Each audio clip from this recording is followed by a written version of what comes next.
السلام عليكم ورحمة الله وبركاته. أنا كاميليا فريد ودي قناتي. هنبتدي الفيديو بتاعنا بالصلاة والسلام على سيدنا محمد عليه أفضل الصلاة والسلام ونسمي الله. معايا النهاردة بقى كده أكلة حلوة فريش. هي مش فريش قوي، ماشي. تعالوا يلا بينا نشوف هنعملها ازاي مع بعض. أكلة حلوة وكل الناس بتحبها خصوصا الاسكندرانية. يلا بينا. معايا هنا سمك تونة أو سمك كبريت. هو سمك كبريت، بصوا هي بسم الله ما شاء الله سمكة كبيرة. ابني صيدها واصطاد دي كمان معاها، يعني هو راح يصطاد أول مرة يصطاد في حياته، فسبحان الله ربنا رزقه بدي. يعني كده هنغسلها مع بعض. هي بقى لها فترة عندي، بقى لها حوالي 10-15 يوم حطها في الفريزر. هغسلها بقى حلو كده وهقطعها لان هي بسم الله ما شاء الله كبيره، فانا بحاول ان انا اقطعها لوحدي على قد ما اقدر. بشيل الراس، هو هنا هو بيساعدني. هو قطعها في الاخر بصراحه، انا ما قدرتش عليها لانها كبيره فكانت جامده قوي على ايدي.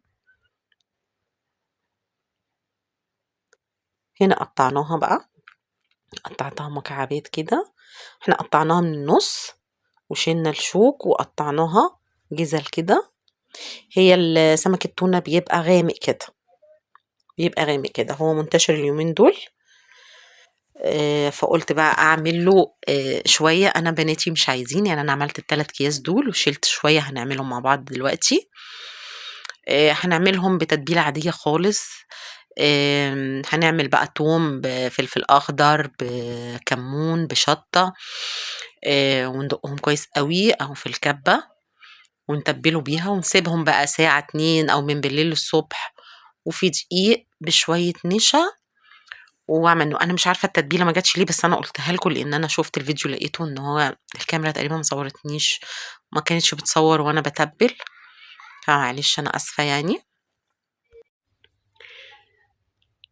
فهي التتبيله تتبيله سمك عاديه خالص.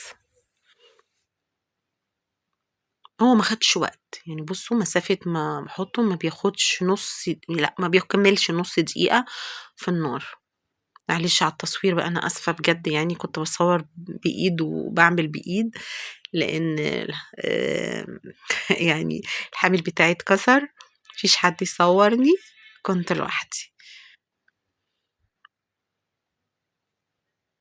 هو سمك البحر اصلا ما بياخدش وقت خالص في النار، ده الطبيعي يعني. انا بوريكم بصوا احمر ازاي، لونه جلد حلو قوي وطعمه كان خرافي قوي. يعني انا عملت حبة كده على قد ابني وابن اختي، كانوا الاتنين هما اللي هياكلوا لوحدهم. دوقت بناتي لان هما كانوا معترضين على سمك التونة، فالتونة احنا بناكلها تونة. فانا ما عملتش تونة بصراحة، انا كنت ناوية اعمل تونة بس ما عملتش. بس هو طعمه عجبهم، يعني دوقتهم عشان لازم يدوقوا برضو الحاجة، فعجبهم. ان شاء الله هخليهم ياكلوا يعني. تنسوش بقى الصلاة على الرسول عليه أفضل الصلاة والسلام والاستغفار والحوقلة، وندعي لولادنا وندعي لنفسنا. احنا في أيام مباركة، كل سنة وانتم طيبين وبخير.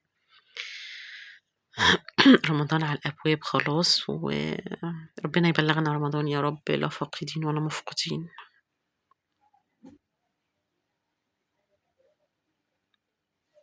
أنا مش عارفة نوع السمكة التانية ده ايه، هو قال لي على اسمها بس بصراحة أنا مش عارفة يعني. تنسوش بقى اللايك يا جماعة وكومنت حلو منكم، واللي ما اشتركش في القناة بتاعتنا يشترك بقى عشان يكبرها شوية.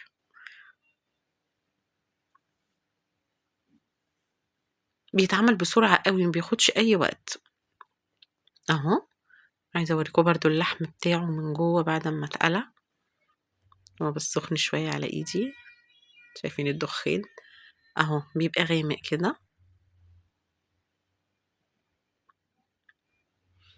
يا رب بقى الفيديو بتاعنا يعجبكم كده ان شاء الله، وما تنسونيش بلايك وكومنت حلو منكم، وربنا يحسن ما بين ايدينا جميعا. كل سنة وانتم طيبين، ورمضان كريم علينا جميعا ان شاء الله.